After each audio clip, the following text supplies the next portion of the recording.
Good morning, Evergreen Online. I hope you are doing well on this warm 4th of July. And today we're hosting our second Church in the Park gathering at Arcadia County Park from 10 until noon. As we continue to get our sanctuary ready to hold an in-person hybrid service, we recognize, though, the strong desire right now for many of us to have some actual human contact. It's been a long time. Over a year in quarantine, and with the Delta variant making news these days, I'm tentative about any of our plans. But if you feel comfortable, please feel free to join us at Arcadia Park after you view this devotional. Now at this point, the lunch order has already been picked up, but feel free to bring your own lunch or just stop by for a few minutes to say hi. It will be a casual time to reconnect and to be together as a church family. I also want to give you some updates about the next few months for our church. Now, as a disclaimer, we continue to watch the guidelines from the CDC and the Los Angeles Department of Public Health.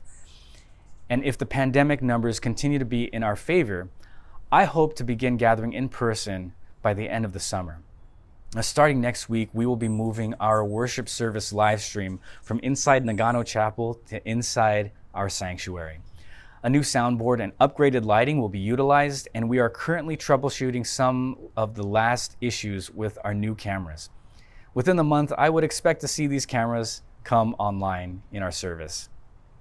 Now, last week I mentioned that in August, we will be starting a new annual rhythm. Every year, we will be inviting our leaders and volunteers in August onto campus for 4 Sundays of spiritual formation, training, and community building. Starting this year, leaders will be invited onto campus for this time of equipping at 10 a.m. Simultaneously to that leadership and volunteer gathering, the general congregation will be invited to attend our online worship services at 10 a.m. from the comfort of your own homes. This will give us the opportunity to invest in our leaders and conduct a worship service at the exact same time. Of course, this year, since we're all already online and still at home, there won't be too noticeable of a change for many of you. Now then, in September, pending the cooperation of the coronavirus, which hasn't been very cooperative up until now, we plan to begin inviting a limited number of the congregation back onto campus. You can expect a registration process and safety precautions to help care for our children and others who are unvaccinated at this time. We will need some additional volunteers, all of you, for this on-campus registration and screening process to run smoothly. And so if you would like to help, please email me or contact me so that I can get you connected to the right people. Now, if you're just joining us in our sermon series, Crossing Jordan, this summer we have been following the story of Israel as it prepares to cross the Jordan River into the Promised Land. I felt led to anchor our journey of re-entry onto our church campus in this story because it provided such a helpful framework for understanding this transitional time for all of us. Just like Israel, we are moving from a wilderness experience of wandering into a new season of promise from God. I hope this series has been helpful to you as you reflect on the ways God has transformed you in the pandemic so that you can live out that transformation into the future. In other words, if God did something good in your life in the past year and a half, or if He revealed something important to you, you don't want to leave that change in quarantine. You don't want to leave that change in the pandemic. You want to carry that change with you and live it out into the future.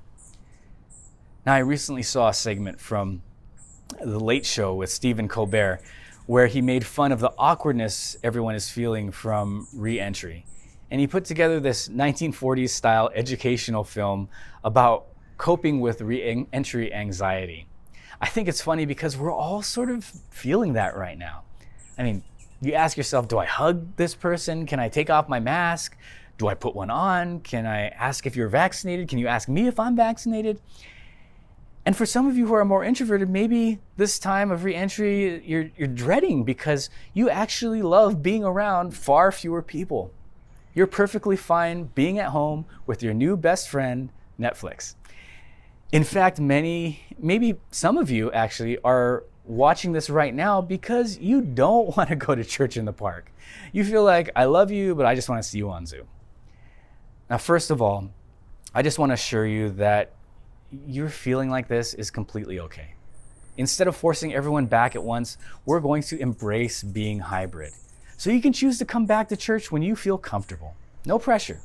Secondly, I also want us to recognize that feelings of anxiety right now are absolutely normal. We've been in lockdown for so long, and a drastic step like re-entry can make us a little nervous. Even though we used to live much more social lives in 2019 and before that, re-entry feels like there's so much that's unknown. It feels actually so new to be with people, even though we've done it before. I was reflecting on God's words to Joshua in chapter 1 of the book. In verse 9, it says, "Be strong and courageous. Do not be afraid. Do not be discouraged, for the Lord your God will be with you wherever you go." These words are echoed in the blessing also from the Reubenites, the Gadites, and the half-tribe of Manasseh at the end of the chapter in verse 17, where they say to Joshua, "Only may the Lord your God be with you as he was with Moses." Now, as the Israelites get ready to cross the Jordan into this new land, I imagine they are feeling a lot of anxiety too. How will they take the land? Will there be a lot of casualties as they do it? What will it finally be like to settle? How will they establish a new life there? What challenges lie ahead of them across the river? And it is incredible that God recognizes this anxiety, the stress that comes with venturing into a new season of a new life. Now, as I hear of our high school graduates getting ready to head off to college, I remember the sense of nervousness mixed with excitement of my freshman year in college. The freshness of that experience is stimulating, but there are still feelings of anxiety. Our twins are getting ready to enter kindergarten this fall, and they've been clear to us that they do not want to go to a new school. After living in lockdown for them for almost a quarter of their life, they're anxious. Maybe re-entry is a little nerve-wracking for you too.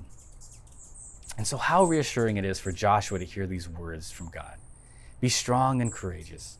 Do not be afraid. Do not be discouraged, for the Lord your God will be with you wherever you go. God's strong and comforting presence will travel with Joshua into this unknown land of Canaan and to every unfamiliar corner of the earth. He's saying, you're not going to be alone in this, Joshua. I'm crossing the Jordan with you. I'm crossing with all of you. Whatever is making you anxious as you look to the season ahead, be strong and courageous. Do not be afraid. Do not be discouraged, for the Lord your God will be with you wherever you go. May God's reassuring and strong presence be with you all, as he was with Moses. Have a safe and fun Independence Day, everyone. We'll see you on our live stream next week. God bless.